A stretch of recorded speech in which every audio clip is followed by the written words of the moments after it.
I definitely have a lot of love for this city. For Kim Gaddy, Newark, New Jersey is not just any city, it's home. It was totally different. We had all stores on here. Um, it wasn't as dilapidated as it looks. You're not far from where you grew up, literally. Literally. 1058 Hunterdon Street, a block from here. Lock me out. Sorry. Gaddy's the founder and executive director of the South Ward Environmental Alliance, an environmental justice organization serving more than 80,000 people. For Gaddy, Newark's success goes far beyond money. It's also the air they breathe and the water they drink. What does it mean to know that you're back here with a nonprofit to help out your community in an environmental way? Yes, it means that now we could begin to address the issues that's impacting families where 1 in 4 children have asthma. We can look at the cumulative impacts of pollution from the polluting facilities that's in our neighborhood. We could address the water justice issues.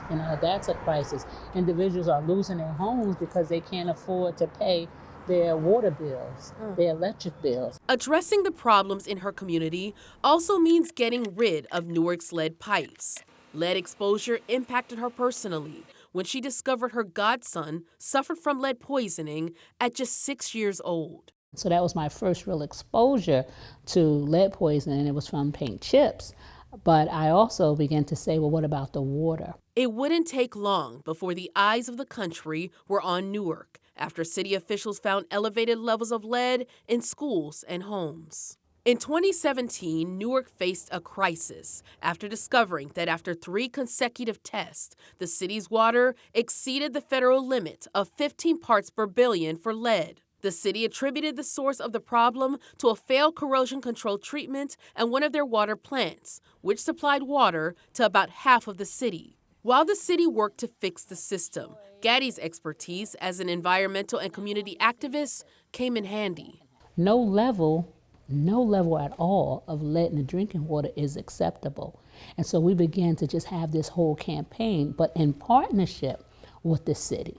It wasn't that, we were going to rubber stamp everything they said, but we truly believed that the community needed another messenger in person to tell the story. For Gaddy, rebuilding community trust in state and local government was the first barrier to eliminating the crisis and getting the lead out. So many times it's a top-down approach. The leaders say something and then they just hope that the people listen to them.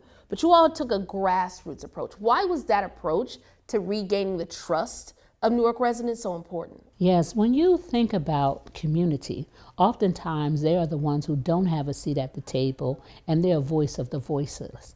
And so when we decided to engage those individuals firsthand, it gave them the opportunity to really be in the room and to let their voices be heard, so that now they could be a part of the solution. Gaddy, along with activists, clergy members, and city leaders, then launched a push to inform the community about the dangers of lead lines, while also educating them on the removal process.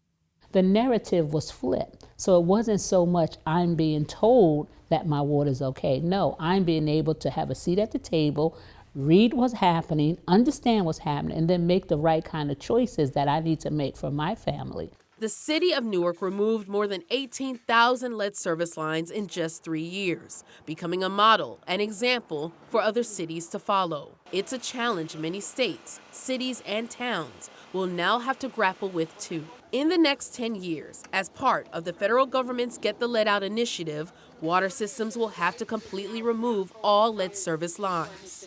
For those who still doubt that they can get it done in 10 years, and Newark was able to get it done in 3, what would you say to people who say, I don't know if we can do it in my city? Commit to it, involve the community, trust the community, and do right by the community, and you could get it done. Part of Newark's shining reputation in lead line replacement was tarnished somewhat in October, when the city of Newark and the New Jersey Department of Environmental Protection found that a third party hired to replace a small percentage of the lead service lines in Newark may not have complied with all of the requirements.